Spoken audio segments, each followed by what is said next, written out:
Murinade. Muriega. Bultinaga. Naganin Badada. That is from Masabit and Tana River and some areas of Isiolo.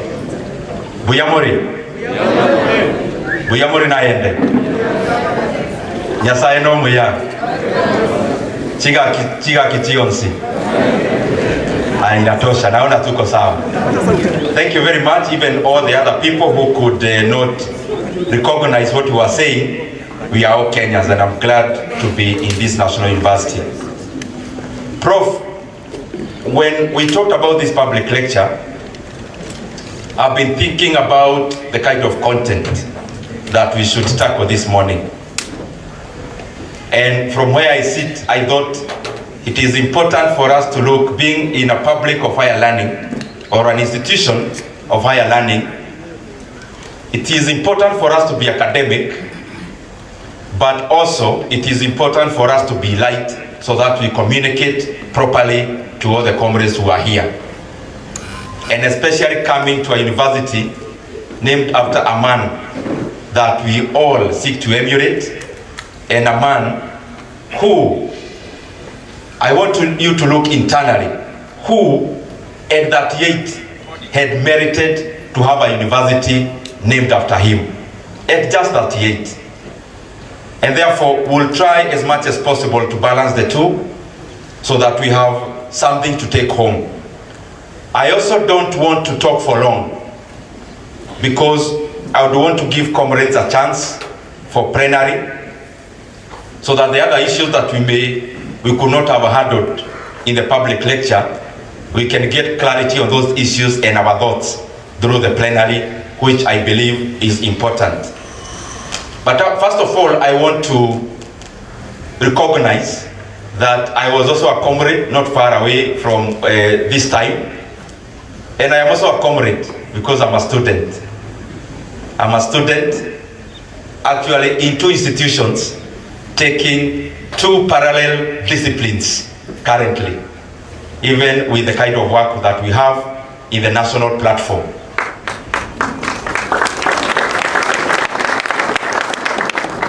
My name, of course, you have seen is Ndindi Nyoro. I am the MP for Kiharu constituency and also the chairman of the Budget and Appropriations Committee in the National Assembly, where it is our responsibility to appropriate monies to various ministries, departments, and also government institutions. But of course, I was not born in KU where I attended. I was born in a village in Muranga, a small village like majority of you. I can see you are me when I'm here, and especially when I was your age. And I was born in the kind of village that majority of you are born. When I was in class 6, I had two ambitions. One, if possible, was to be wealthy. I'm still headed there, maybe. The other one was to be in a place that I can make decisions, and especially what we call in raw terms, power. And of course, as we know, it is most of it in regards to politics, because most of our decision making in the national platform are based in politics. So when I was in class 6, I decided to have my ambition come closer home faster. So I started my first kiosk. And I don't want to give this speech like a motivational speech. You know the kind of things people say, I started with an egg, now I'm a billionaire. That's not the kind of thing I want. I want something practical. So, a class 6 boy, I would go to some place, buy some things, then I demolished some cafes around our area. I started a small kiosk. Of course, a class 6 child with 200 bob in the pocket, hakuna kitu mwalimu anasema. So my concentration, of course, dissipated, and of course, I was forced by my father to close shop until I was able to handle money and education at the same time. by then there was a challenge in handling both together. So I concentrated, of course I did my class 8. Class 8 I was to join a fairly good school. Those who come from our area, there is a school called Kiagogo Boys. It's a fairly good school, but unfortunately I couldn't go because of the many challenges majority of us face, including the comrades here. So I went to a neighboring school, where upon arrival, my two ambitions were still intact. And therefore in my Form 1, what I put in my box, apart from the other necessities, was uzi na sindano ya kushona viatu. So that is the kind of thing I did in my comradeship in my Form 1. To Form 2, as you know, in many of our high schools, they have clubs, science club, debate club, and majority of those clubs are the ones that run canteens in our high schools. And it is basically officials who run the canteen. So what I decided is to join as many clubs as possible and vie to be an official so that I get a chance to run the canteen almost uninterrupted. So I went to science club, became a chairman. I went to drama club, and you can see I'm very far from being a comedian. I also became an official there. And because my discipline was not very impeccable, and I was in CU, the CU people knew that I wasn't, if the school was to be asked to take disciplined people to some place, of course I couldn't go. So I went to CA where they didn't know me very well. Those of I become an official to also have as many chances of running the canteen as possible. So after that, that's how I used to get my pocket money and supplement also my fees. To cut the long story short, I cleared Form 4. I had a balance of 33,000. I was invited back to the same as high school to become a librarian. To earn half, and half would clear my fees balance. And then, of course, I went to KU. The same thing lingered in my mind throughout, what I talked about earlier. So when I joined KU, in my first year, first sem, the help that we used to get, I paid my full year fee for in my first sem, because I had something to do in my second sem. So second sem, I did two things. Those who've been to KU, and I can tell some of you visit for various reasons, which I'll not say because the VC is here. There is a place called KM. So I started my first my kiosk there of selling mandazi and chakula. But of course, comrades, as you know yourselves, you could eat in my hotel, then tell me tupatane kwa class nitalipia huko. So my hotel could not do very well. The same semester, I wanted to vie to become a student leader. And I vied to be a congress person in my first year in university. I also didn't manage. I was defeated by around 4 votes. I almost gave up my two ambitions that I talked about. But again in my second year, I went further again and vied to become the academic secretary in KU, which I was elected in my second year. And of course after that, I went ahead and graduated. When I invited my parents for a Thanksgiving, I actually called them in KU. I didn't make a big ceremony, just some lunch at a conference in KU called KUCC. So I hosted them. My mother came, of course, with the other friends, a few. And when it was my chance to speak, still in my gown, I told my parents, my mother, because my father had departed some time back, I told them that when they go home, because the prayers of the parent inaendanga bila kugongwa na ceiling, I told them to pray for me not to get a job, because I knew getting a job was one of the ways of not getting rich.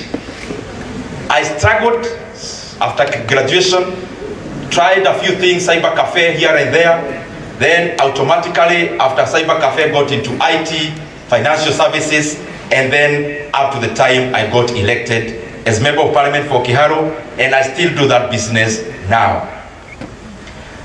So, I'm already giving my speech. Those who are noting, they can note what they want to note.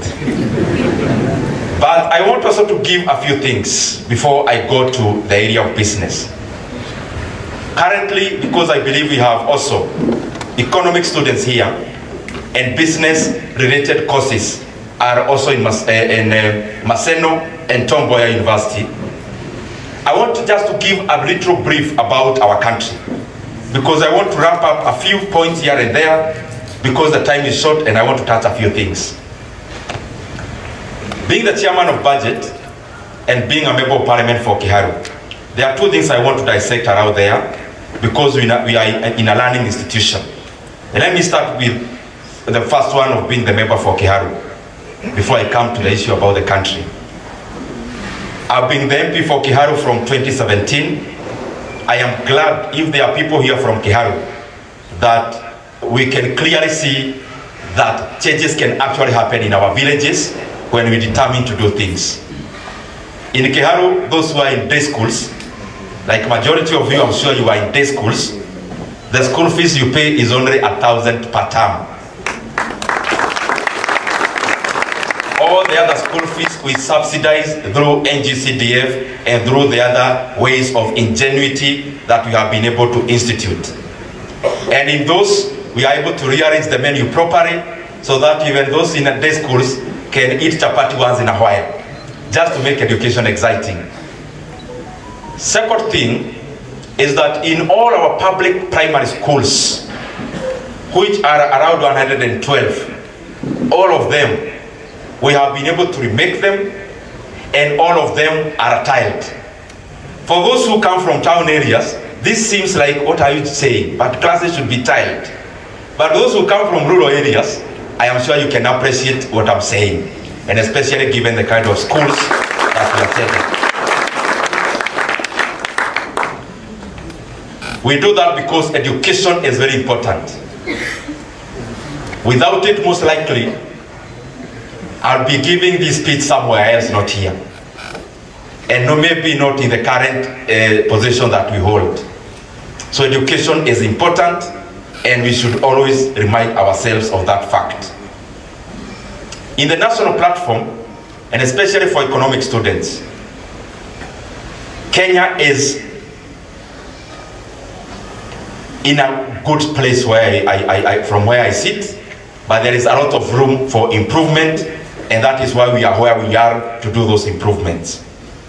Last year, the GDP of Kenya for the economists grew by around 5.5% in 2023. There is something we call inflation. It has been coming down to roughly now around 6.3% in the last month. If you look at our currency, you can see good changes happening, and especially when our local currency is strengthening.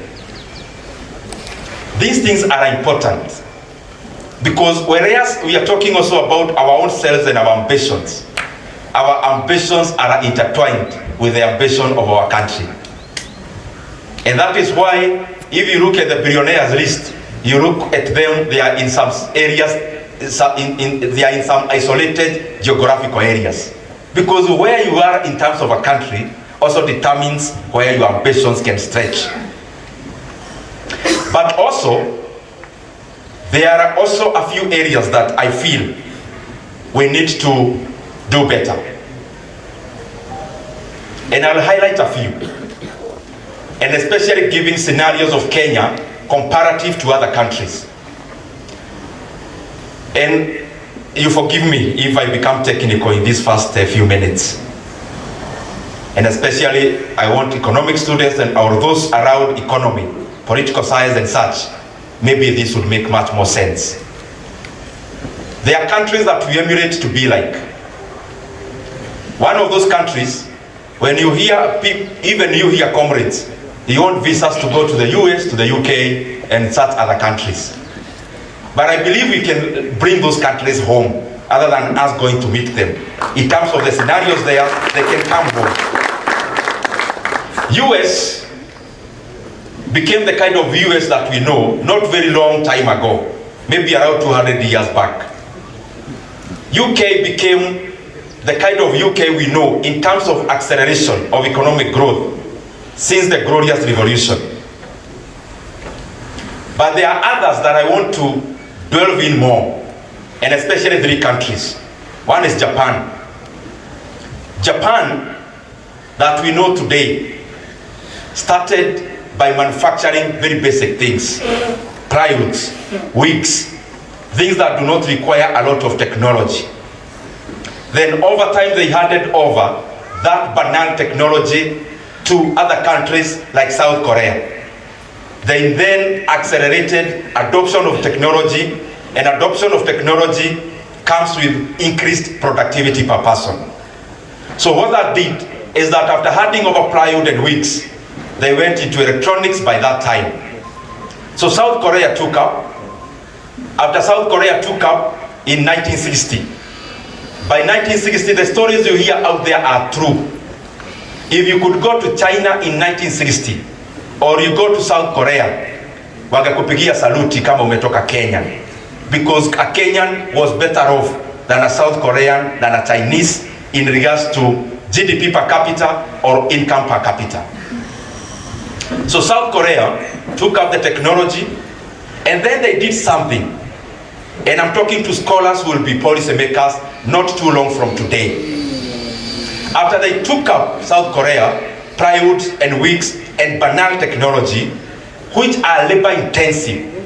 Economists do this because one of the issues you grapple with is unemployment. And before you talk about productivity per person, you first of all want to engage everyone. Because population that is not engaged becomes a problem. And because you are running away from the problem, you first of all, at the basic stage, adopt labor-intensive technologies, labor-intensive manufacturing to mop up more than to produce. Then, after South Korea took up, of course, through the adoption of graduate technology, they also shed off the labor-intensive ones, but also they came up with a very brilliant program. General Park was then the president of South Korea, and he developed what was called export-led economy, where the economy of South Korea was to be led through exports. For you to grow an economy through exports, you have to grow things that adopt increasing returns, which you can produce in mass and also sell to a bigger market. South Korea then, after shedding off, adopting an export-led economy, also came up with something which was equally timely, which was creation of public models in terms of private models, in terms of private companies, which were to be facilitated directly by government. And I want you to understand that properly. Private companies that were to be facilitated by public resources, money and policies. And they call them chaebols. The phones majority of you use called Samsung. 50 years ago, 40 years ago, was a trading company selling dried fish. Through adoption of technology gradually growing, Samsung is now a tech company. It's now not actually more an electronic company, it is more like a tech company. Hyundai, which was one of the chaebols, assisted deliberately by government, started off as a bicycle repair company, Hyundai. Now they manufacture all the heavy machinery, including cars and the rest. That was the model of South Korea.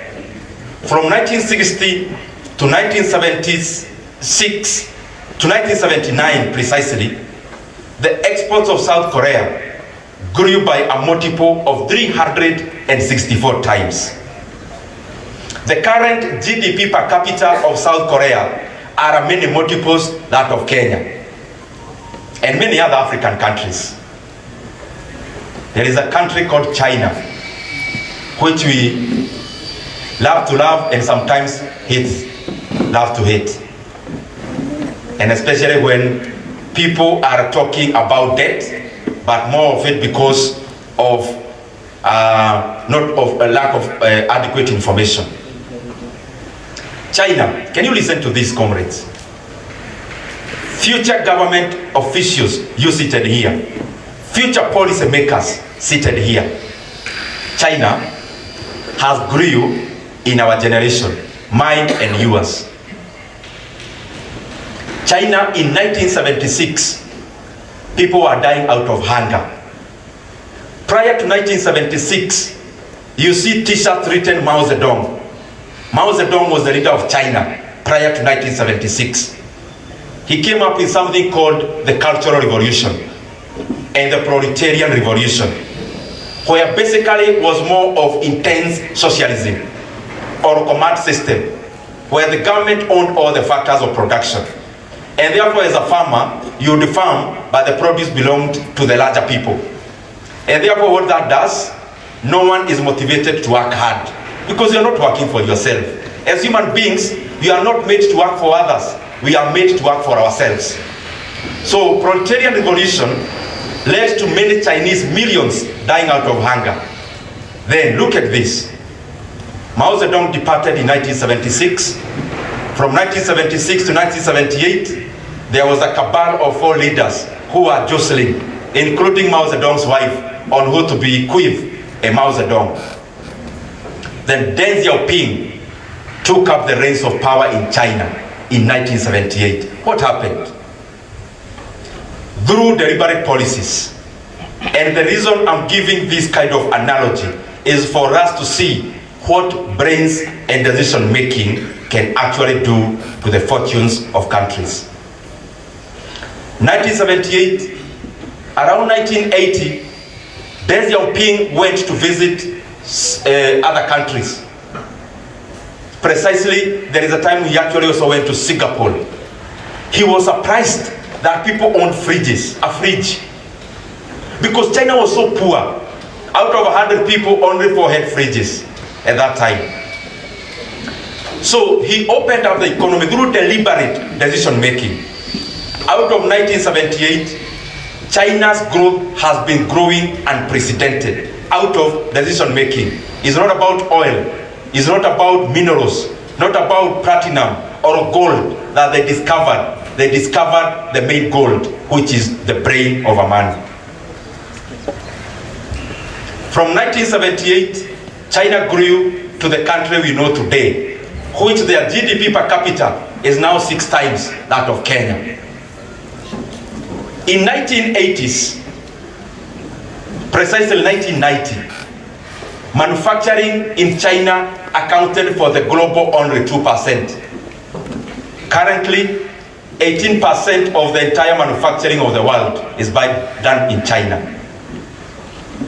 In 2013, only 3 years to 2015, the amount of concrete that was used in China, building houses and roads, was the entire concrete that was poured in the US for an entire century. But also in those policies, you have phones called iPhones. Na nyinyi watu wa iPhone, saa ingine muko na hasira na sisi. Lakini hiyo iPhone ni ya China. By 2020 or thereabout, now they are doing other things in terms of divesting from China. But by 2020, before the decoupling being done by the other economies, 100% of iPhones were being assembled in China. So only the brand is US. So nyinyi watu wa iPhone, msituletee tafadhali. If you look at the kind of things that helped China to grow, it was not about mineral resources. It was the minerals of the mind, decision making, and especially in tandem with the times. I also now want to give the last example, which they may not be far away from us in terms of GDP per capita and income per capita, but they are very great lessons I draw from Nigeria. Nigeria, Kenya may be ahead of Nigeria in many fronts, but there is one thing that we must borrow from Nigeria, not as Kenya, but as African countries. Lagos has the highest concentration of black people in the world. You know, the economy of Kenya, the economy of many of the African capitals you realize, and we are now past that in terms of the politics, but I'm just giving it because it's a reality. You realize it's not out of indigenous Africans. You realize they are our brothers and sisters who are Kenyans, but may not necessarily be indigenous. How did it go? You hear of Dangote, you hear of such billionaires out of Nigeria. Dangote started by being a trader, importing garments, importing sugar, importing cement. Then after importing and trading, amassed some capital. After amassing this capital, he now started building the same things he was importing. He started to manufacture inside Nigeria. Food, for example, rice. You know, many people know Dangote because of cement. He is also one of the biggest farmers in Africa in terms of the farming and agricultural value chains. In Nigeria, there is another business person. You may go and research and go about them later. There is a company called BUA. BUA. For business students, please, because there is no time to amplify so many things, you can note and you can get more information later. BUA is owned by somebody called ADVERTISE, a Nigerian also. Why am I mentioning these people? There is one misconception we usually have, Kenya and Africa. When we see rich people, we actually turn them into enemies of society. This should be honored going forward. Because out of the capital Dangote created out of trading, out of the capital created by Rabiu out of trading, themselves, they started manufacturing the same commodities in Nigeria. That does a lot of things. Import substitution, this elevates the local currency, it gives more command in terms of the value chains and reliability within the internal domestic value chains. After that, they manufacture cement, they do food, they also mill flour, they also are in salt and others. Out of the capital created and the profit created out of selling cement, the same two gentlemen, one is starting the biggest refinery in Africa, the other one is the second biggest, still in Nigeria. Now this is the point I want to make. Business people, Kenyans, economists, when a business person makes profit, who is the actual owner of that profit? Let me paraphrase. When a business person in Kisumu City, in Homa Bay town, in Nairobi, in Mombasa, when that business person makes profit, whose profit is it? I don't want an answer, think about it.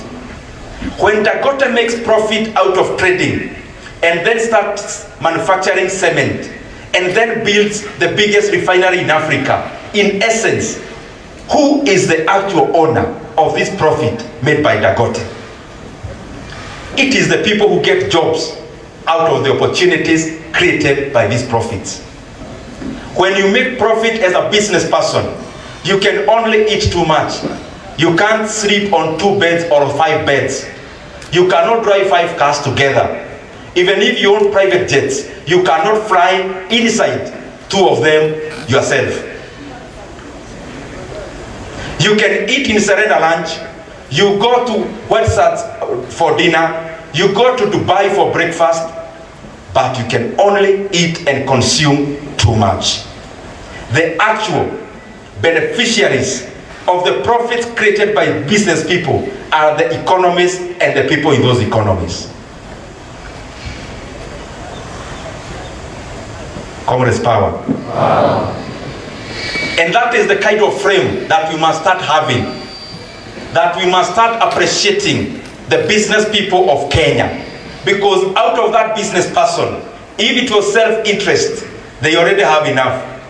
The profits they make out of their mind. And one of the factors of production nowadays is actually entrepreneurship. That entrepreneurship spirit is a factor of production, must be nurtured. Because the profits made out of these companies benefit the economy more than the owners of those businesses. Let me repeat again, citing a few examples. The profits made by Tesla in the US, the profits made by Samsung in South Korea, the profits made by CRBC in China, the profits made by Sanlam in South Africa, the profits made by ADVERTISE Bank, the profits made by Zenith Bank in Nigeria, that profit does not belong to the owners of the bank. It belongs actually to the economy because it capacitates the economy to employ more and necessitates more to become active agents of the economy. And therefore, I am dwelling on that more because for Kenya to change, the frame of mind has to change.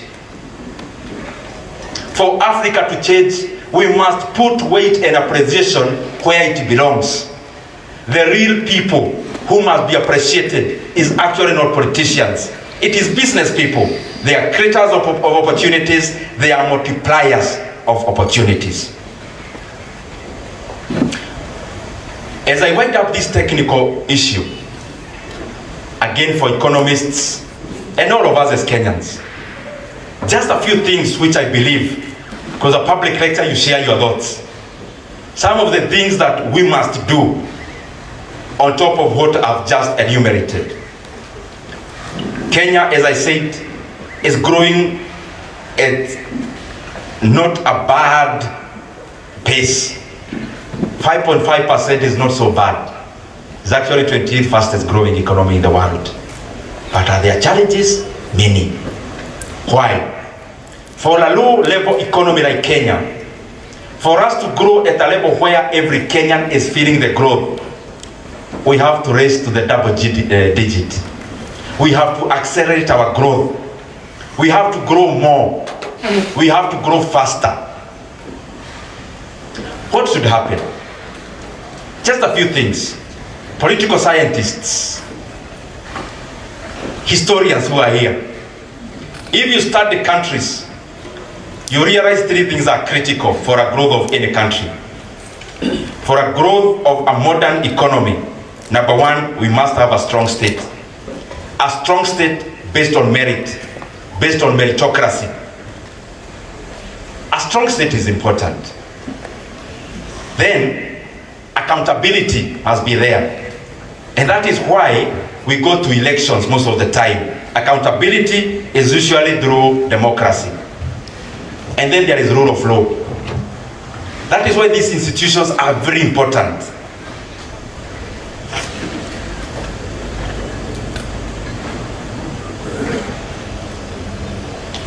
But there are also green facts. One of the facts, if you study all the countries that I've talked about, very few countries develop when they are fragmented. Historians, I'm giving you some homework. You form part of the Cat 1, maybe.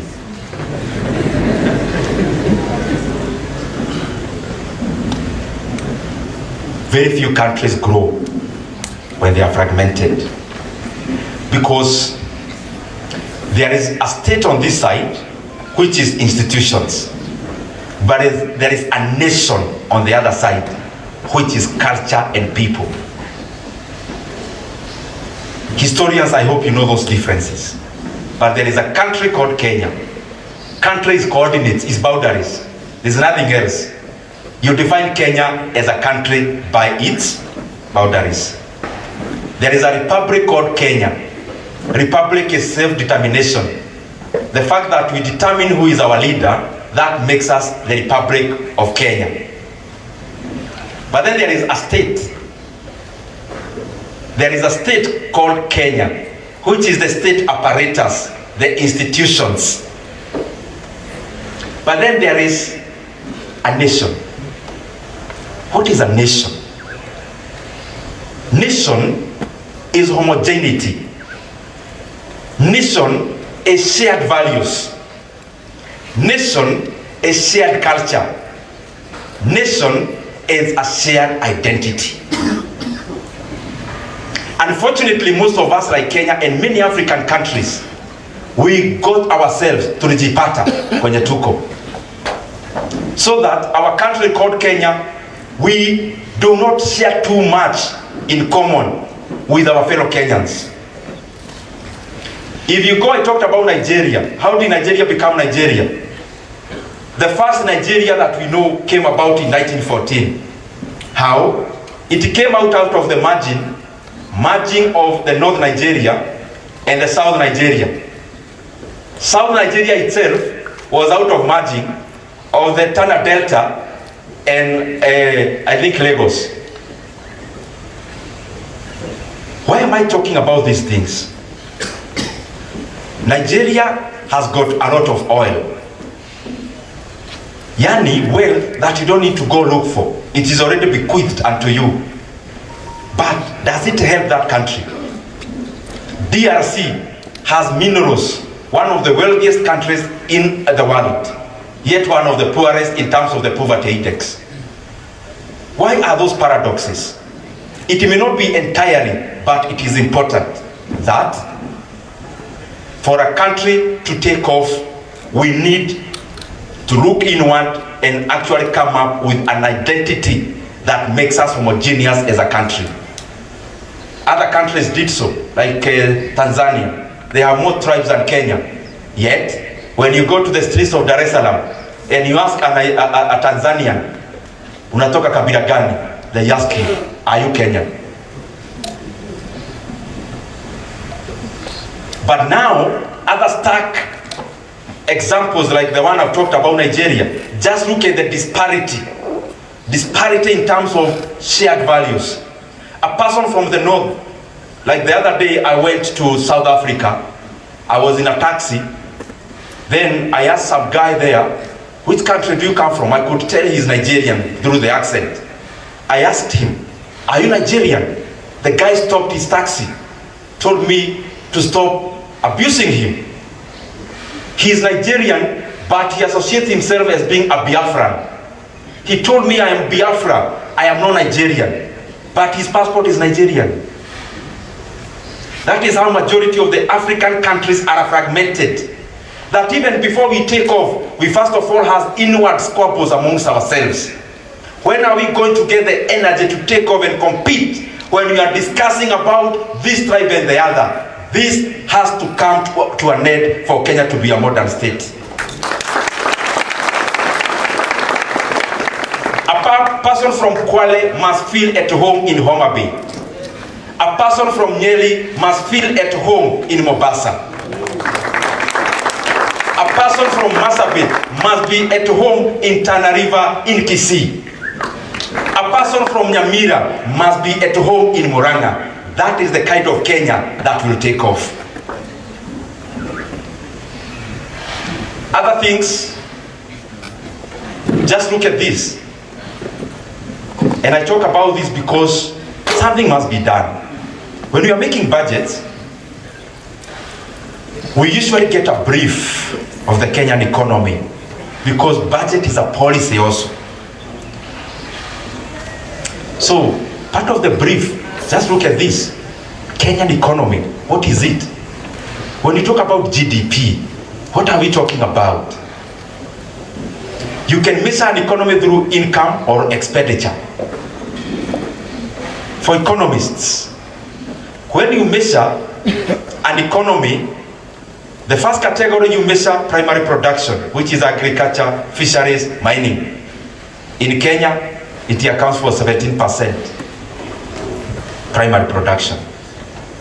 Industry, transport, manufacturing, it accounts for around 18%. Service, banking, insurance, hospitality, it accounts for 65% of our GDP. But why am I mentioning these things? Why?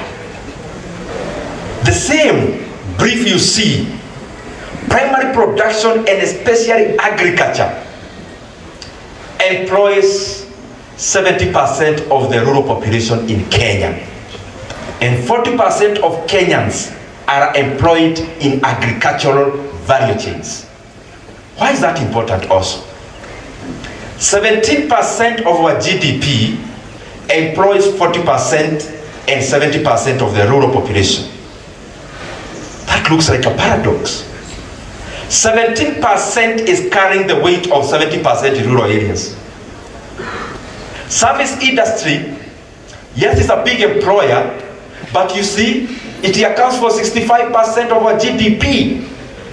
There is something we must do. Our economy has to shift from primary production, because by those two figures, it is clear that productivity in primary production is too low. And for Kenya to grow, the 50 million Kenyans have to grow, because it is a summation of their productivity that we report as GDP. GDP is not created in Nairobi or in a government office.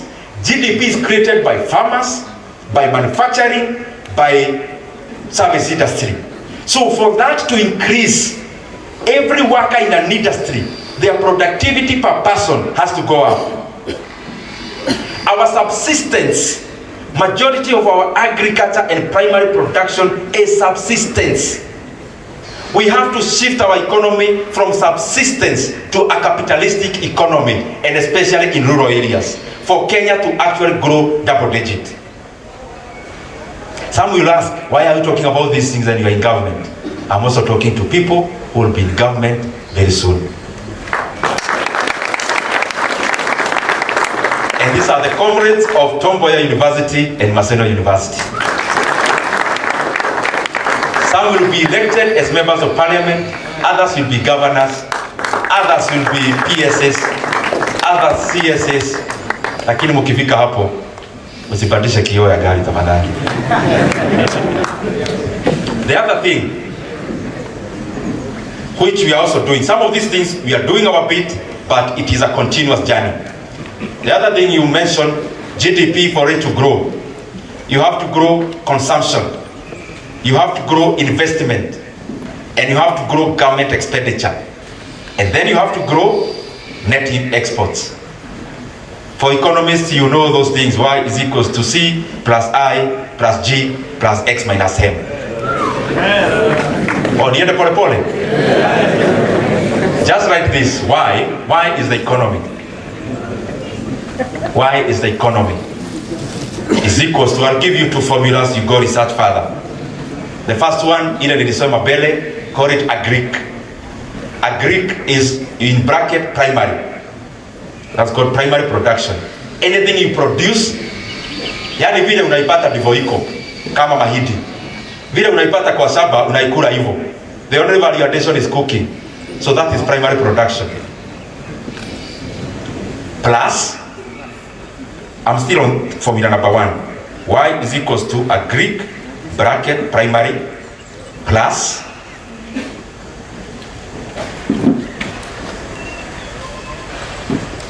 secondary. Secondary, you can put down there, it is anything about manufacturing and anything about transport. Also, we put water and electricity there. Lastly, plus tertiary. Tertiary in bracket service. Now in Kenya, that agric or primary production is agriculture, mining, fisheries, and forestry. Those 4. For economists, you may note. What we call agric is not just agriculture. It's everything in primary production. Agriculture, mining, fisheries, and forestry. That account for roughly 17% of our GDP. The second one, secondary, accounts for 18% of our GDP. And the last one accounts for 65% of our GDP. The second formula, the second one is Y, just write Y is equals to C. C is consumption, plus I, which is investment. Both are private consumption and private investment. Plus G. G is government expenditure. plus X, weke bracket, plus X, yani bracket before X, minus M, then bracket. That is export minus imports. That is what we call net exports. Always remind yourself about those future policy makers, because everything you do rotates around there in terms of the national decision making. So Kenya, for this Y to increase, you can already tell.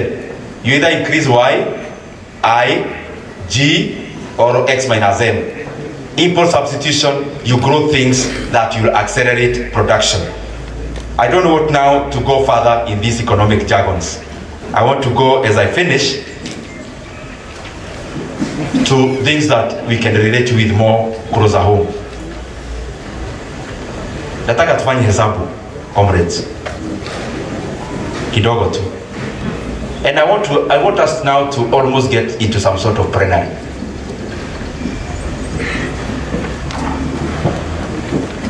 Huyu comrade akona mani hiyo t-shirt. Kuja tafadhali. Kuja bro. Yeah. Wanajua vile tulifanya weekend.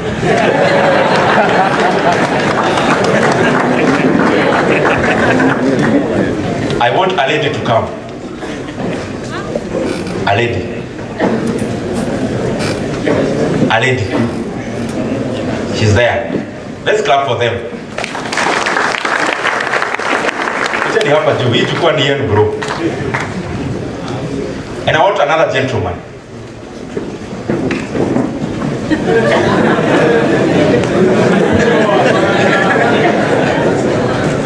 And another lady. Comrades. Tuwapigie makofi tafadhali. Tuwapee sana. Please come, somebody come with a microphone. The other microphone. Nataka tufanye hesabu, comrades.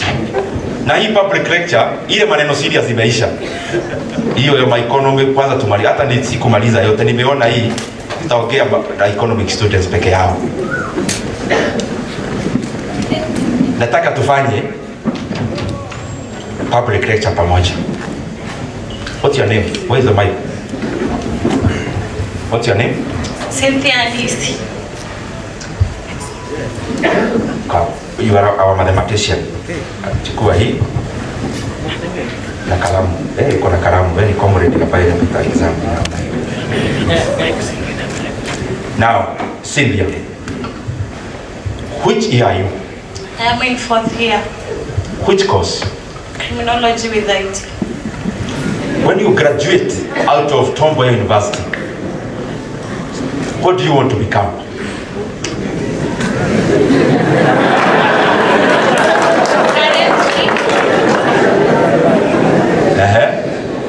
Currently, there are opportunities being offered in becoming officers in Kenya Wildlife. Very good, stop there.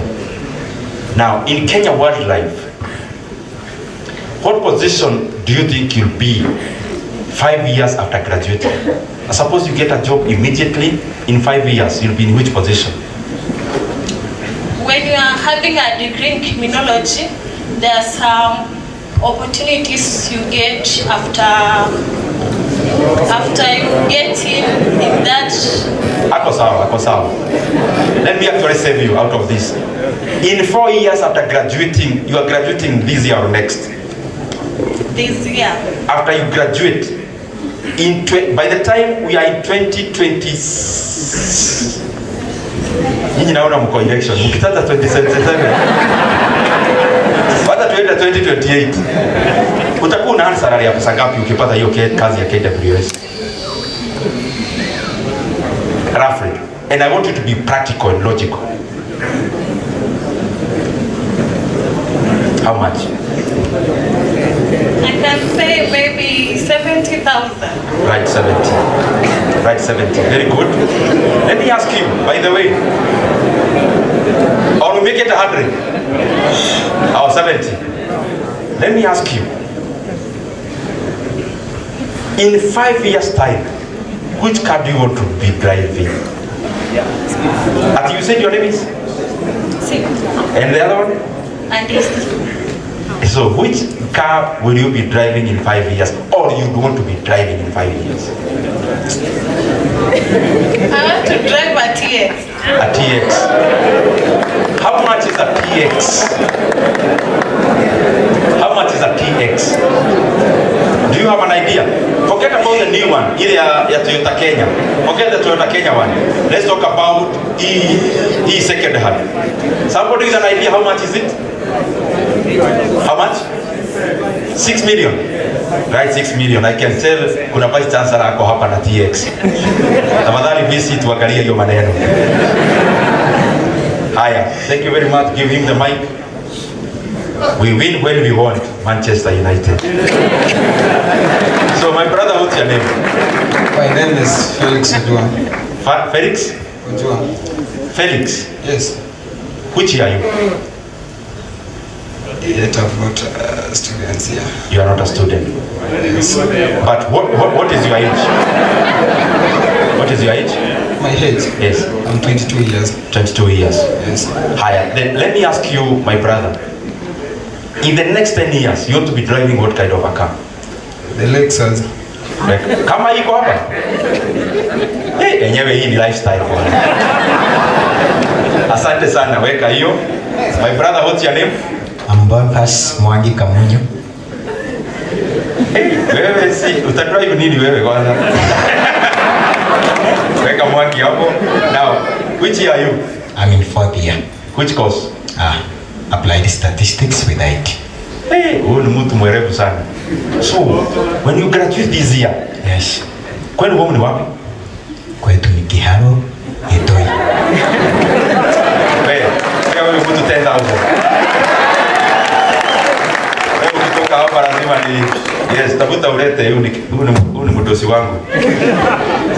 So, ukitoka hapa Tombaya in 5 years, what car do you want to be driving? Unaenda nayo pale home? Let me to be sincere. Yes. I must say I've never thought of a specific car Yes. that I want. Yes. But I must say it is not a car of more than 3 million. Very good. That's good.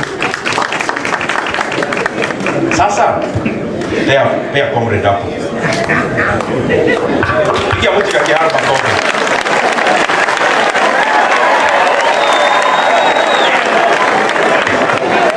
Sasa najua nyinyi wote ni wa Kiharo saa hii. Aya, twende mbele bro. Uko which year? I am in a 3rd year student. Which course? Special needs education. Let me ask you bro. How old are you? 22 years. When you are 28, ungetaka uko unakaa mtaa gani? Which estate? Mulaiga. Aki nyinyi watu. Nyinyi watu mko na ambition mzuri sana. Na kama Mulaiga, you know how much Mulaiga is, eh? Yes. You know? Yes. 1 acre in old Mulaiga is 200 million. So yes. Tuteremuke chini kidogo kwanza for our mathematics. Tukuje estate kama ya 50 million a acre. Is it? Yes. Now listen to this, gentlemen and ladies. This KWS, my brother here is in business. 3 million vehicle, but this is Lexus, as you know. This is hata tumeteremka kidogo pahali ya 50 million. Let's actually not talk about 50 million, guys. Let us talk about just an estate where a plot sio kama hii ya Muthaiga, tukuje hii 7 million. Tukuje tu hapo.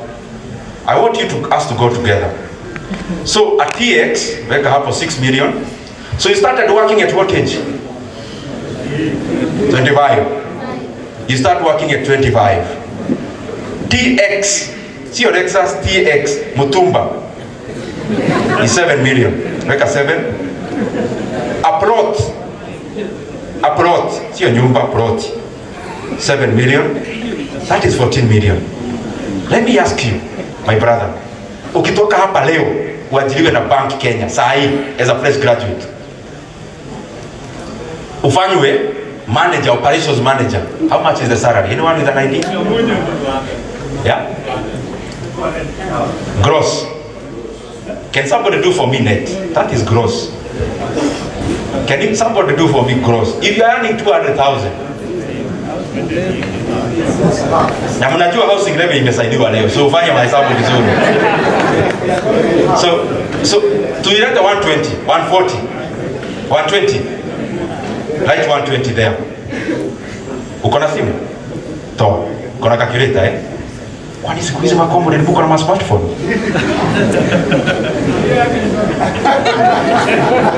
Kombo ni kama help imeenda tu. I want a very easy discussion. That's why nime call hawa wangona hapa. Can you do for me 14 million divided by 120,000? Somebody. No, kuja divide vizuri. 14 million iko na noti 6.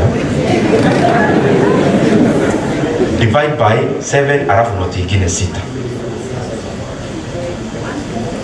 Hapana, 120. So 1, 2 then a noti 5. Is this correct?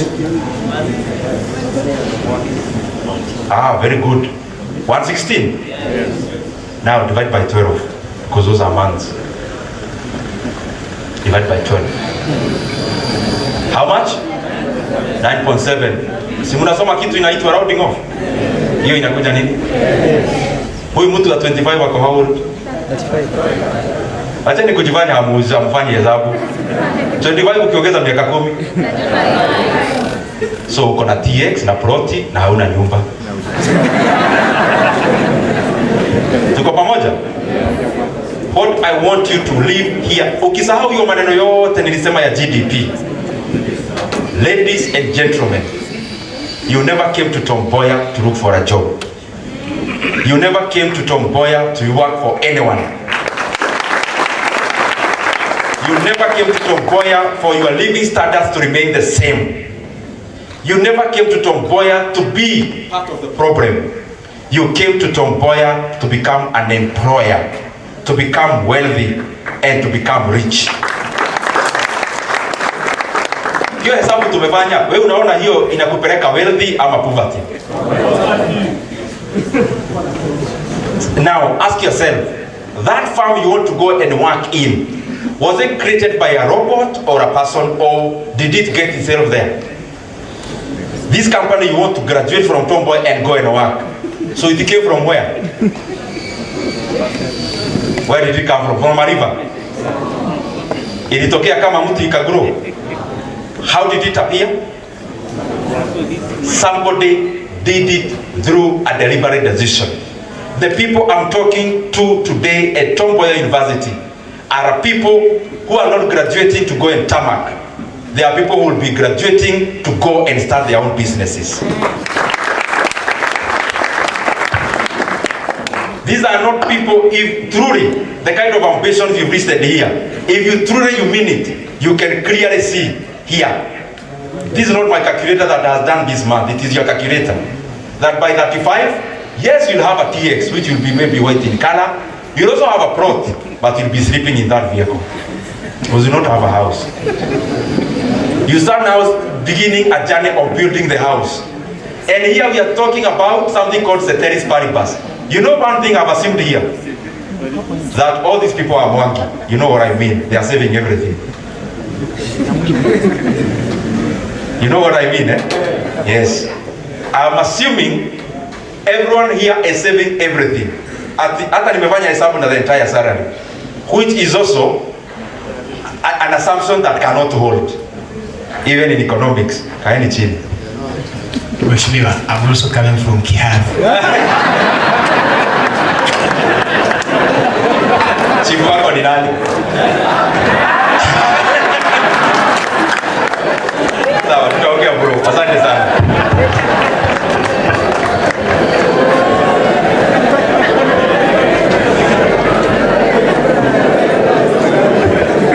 Now, as I come to the close,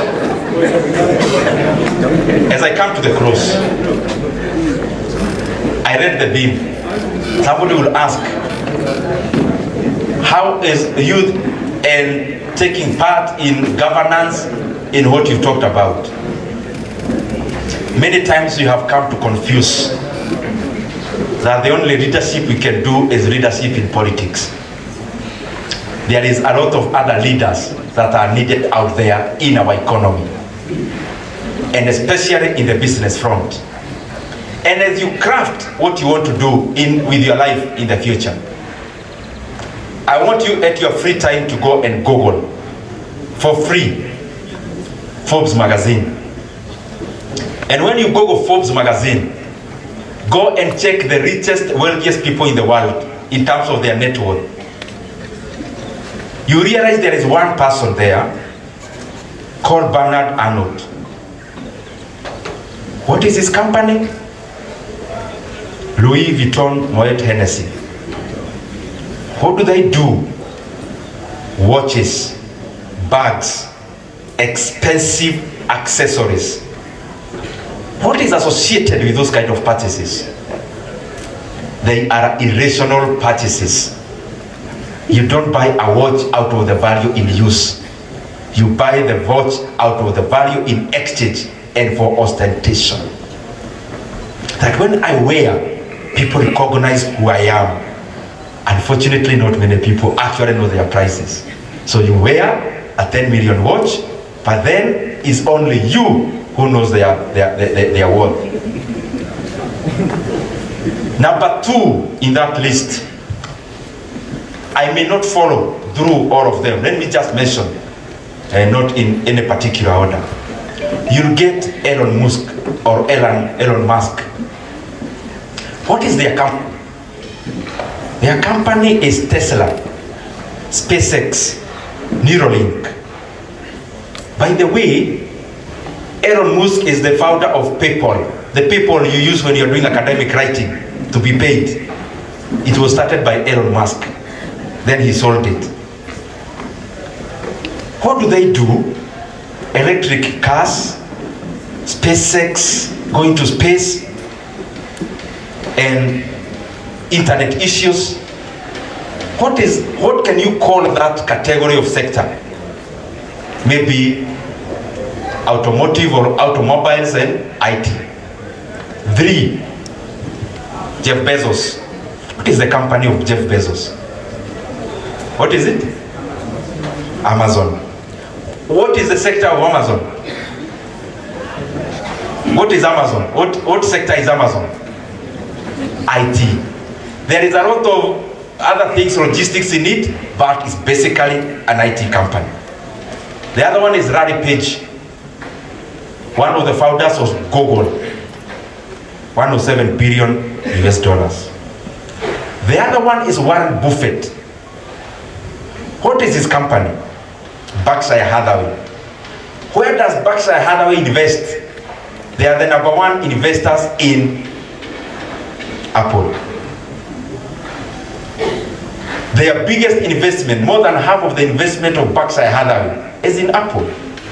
What is Apple? A phone. Which sector? IT. Bill Gates follows. Microsoft. Which sector is that? Is it real estate?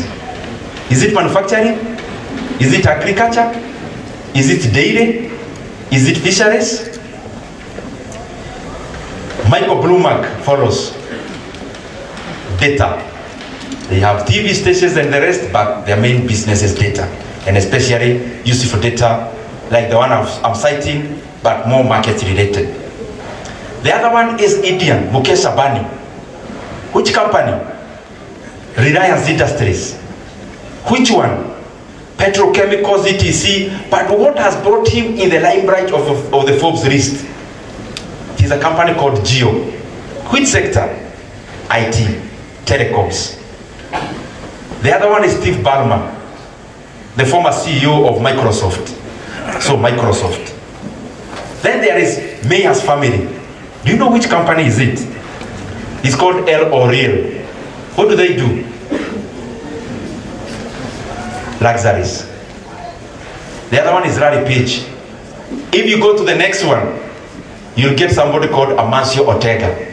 Which company? Zara. What do Zara do? Are they in mining? Are they in real estate? No. What? Ostentatious purchases. If I don't add anything there, you already have the point. When you are graduating, you have to associate with the industries of the moment. The industries of the moment, you don't need to struggle knowing. You just look at where is most value being created. Is it a coincidence that 10 years ago, this Forbes list was a tech person and a finance person? 30 years back were industrialists. It is not by coincidence. It is by being in the right place at the right time. And the right time, it is you to fashion. The right place, it is also you to fashion. But how do you do it? The best laboratory is history. Just look at where you are, what has happened in the past, so that you position yourself properly. All I've said there is that if you look at all the billionaires of the world, they are either, the top 20, they are either in tech or they are in luxuries.